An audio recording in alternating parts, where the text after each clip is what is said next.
ఒక్క నిమిషం. నేను నా జీవితంలో కేవలం ఒక 3, 4 సార్లు ఇంటర్వ్యూ ఇచ్చాను. అండ్ ఒక 2, 3 సార్లు బయటలిచ్చాను. తను నాకు అంత క్లోజ్ ఫ్రెండ్ కూడా కాదు. అయినా సరే నా కోసం నిలబడ్డాడు. నా కోసం అందరితో మాట్లాడాడు. శేఖర్ భాష ఎక్కడున్నాడు? Please come on the stage. Please Shekar Basha గారిని I'm indebted to you for life. Please. మనం actually I think it's been years since we met. But always I'm indebted to you for life. Thanks a lot for coming. Thank you very much. నాకంటే ముందు దీన్ని ఇప్పటిదాకా నాకు పరిచయం అనుకున్న ఇప్పుడు నాకు సోదరుడు, నా ఫ్రెండ్, తను మాట్లాడాల్సి కోరుకుంటున్నా. ప్లీజ్ అండి. ఓకే, రాజ్ తరుణ్కి 4-5 సార్లు ఇంటర్వ్యూలు అవే గుర్తున్నాయేమో, బట్ రాజ్ తరుణ్ అంతకన్నా చాలాసార్లు మనల్ని కలవడం జరిగింది. ఎస్పెషల్లీ బిగ్ ఎఫ్ఎంలో లాస్ట్ వినాయక చవితికి తిరగబడి రాసామే ప్రమోషన్ కోసం అన్నట్టుగానే మేము రాజ్ తరుణ్ని పిలిచాం. వినాయక చవితి పండాలకి మేము ప్రతిసారి కూడా చాలా భారీగా ఒక పెద్ద మాల్లో యాక్టివిటీ చేస్తాం. అప్పుడు రాజ్ తరుణ్ వచ్చినప్పుడు మేము ఇద్దరం కలిసి డ్యాన్స్లు వేసాం.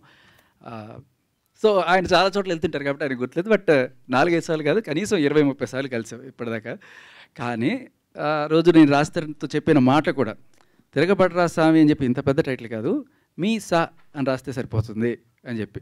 అంటే తిరగబడరా స్వామిని తిప్పితే మీసా అంటే సరిపోతుంది కదా, మొత్తం తిరగబడరా స్వామిని రాయకుండా ఆ రోజు సరదాగా జోకులు కూడా వేసుకున్నాను, నాకు గుర్తు. సో బేసికలీ ఇలా సరదాగా జోవియల్గా సాగుతున్న నా ప్రయాణంలో ఎప్పుడు కూడా ఇలా సీరియస్గా మాట్లాడాలని మీరు ఎప్పుడైనా నా ఎఫ్ఎం షోస్ వింటే ఇదే సరదాగా జోకులు వేసుకుంటూ ఆడుతూ పాడుతూ వెళ్ళే నేను సడన్గా ఇలా ఒక యాక్టివిస్ట్గా మారి రావడానికి నా నేపథ్యం అంతా కూడా మీరు ఆల్రెడీ చూడొచ్చు. బట్ అందులో భాగంగానే ఇవాళ రాజ్ తరుణ్ కేసు ఇన్వాల్వ్ అవడంతో ఇది ఒక పెద్ద డిస్కషన్ పాయింట్గా, ఇది సమాజాన్ని మార్చడానికి, ఎస్పెషల్లీ మగవాళ్ళని హెరాస్ చేస్తున్న ఈ చట్టాలను మార్చడానికి ఒక ఉపయోగపడుతుందని చెప్పి ఆ పోరాటం చేస్తున్నాను. అండ్ దానికి రాజ్ తరుణ్ కూడా నాకు ఫ్యూచర్లో సహకరిస్తాడని చెప్పి ఆశిస్తున్నాను. And all the best Tiragabadara Saami. Thank you అండి. Thank you so much. Yes, ఇప్పుడు రాజ్ తరుణ్ గారిని మాట్లాడవలసిందిగా అందరికీ కూడా సభకు నమస్కారం. ఇక్కడ విచ్చేసిన పాత్రేయ మిత్రులు అందరికీ కూడా thanks a lot for coming. ఒక్క నిమిషం. నేను నా జీవితంలో కేవలం ఒక 3, 4 సార్లు ఇంటర్వ్యూ ఇచ్చాను. అండ్ ఒక 2, 3 సార్లు బయటలిచ్చాను. తను నాకు అంత క్లోజ్ ఫ్రెండ్ కూడా కాదు. అయినా సరే నా కోసం నిలబడ్డాడు. నా కోసం అందరితో మాట్లాడాడు. శేఖర్ భాష ఎక్కడున్నాడు? Please come on the stage. Please Shekar Basha గారిని I'm indebted to you for life. Please. మనం actually I think it's been years since we met. But always I'm indebted to you for life. Thanks a lot for coming. Thank you very much.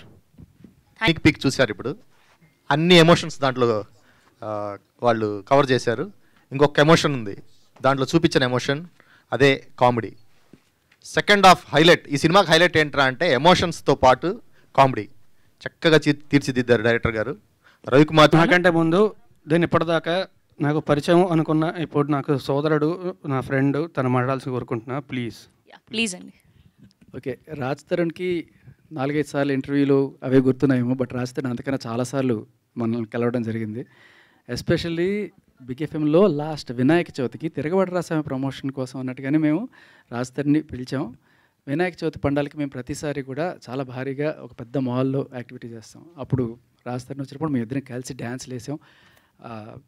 So ఆయన చాలా చోట్ల వెళ్తుంటారు కాబట్టి ఆయన గుర్తులేదు, but 4-5 సార్లు కాదు, కనీసం 20-30 సార్లు కలిసాం ఇప్పటిదాకా. కానీ రోజు నేను రాజ్ తరుణ్తో చెప్పిన మాట కూడా, తిరగబడరా స్వామి అని చెప్పి ఇంత పెద్ద టైటిల్ కాదు, మీ సా అని రాస్తే సరిపోతుంది అని చెప్పి. అంటే తిరగబడరా స్వామిని తిప్పితే మీసా అంటే సరిపోతుంది కదా, మొత్తం తిరగబడరా స్వామిని రాయకుండా ఆ రోజు సరదాగా జోకులు కూడా వేసుకున్నాను, నాకు గుర్తు. సో బేసికలీ ఇలా సరదాగా జోవియల్గా సాగుతున్న నా ప్రయాణంలో ఎప్పుడు కూడా ఇలా సీరియస్గా మాట్లాడాలని మీరు ఎప్పుడైనా నా ఎఫ్ఎం షోస్ వింటే ఇదే సరదాగా జోకులు వేసుకుంటూ ఆడుతూ పాడుతూ వెళ్ళే నేను సడన్గా ఇలా ఒక యాక్టివిస్ట్గా మారి రావడానికి నా నేపథ్యం అంతా కూడా మీరు ఆల్రెడీ చూడొచ్చు. బట్ అందులో భాగంగానే ఇవాళ రాజ్ తరుణ్ కేసు ఇన్వాల్వ్ అవడంతో ఇది ఒక పెద్ద డిస్కషన్ పాయింట్గా, ఇది సమాజాన్ని మార్చడానికి, ఎస్పెషల్లీ మగవాళ్ళని హెరాస్ చేస్తున్న ఈ చట్టాలను మార్చడానికి ఒక ఉపయోగపడుతుందని చెప్పి ఆ పోరాటం చేస్తున్నాను. అండ్ దానికి రాజ్ తరుణ్ కూడా నాకు ఫ్యూచర్లో సహకరిస్తాడని చెప్పి ఆశిస్తున్నాను. And all the best Tiragabadara Saami. Thank you అండి. Thank you so much. Yes, ఇప్పుడు రాజ్ తరుణ్ గారిని మాట్లాడవలసిందిగా అందరికీ కూడా సభకు నమస్కారం. ఇక్కడ విచ్చేసిన పాత్రేయ మిత్రులు అందరికీ కూడా thanks a lot for coming.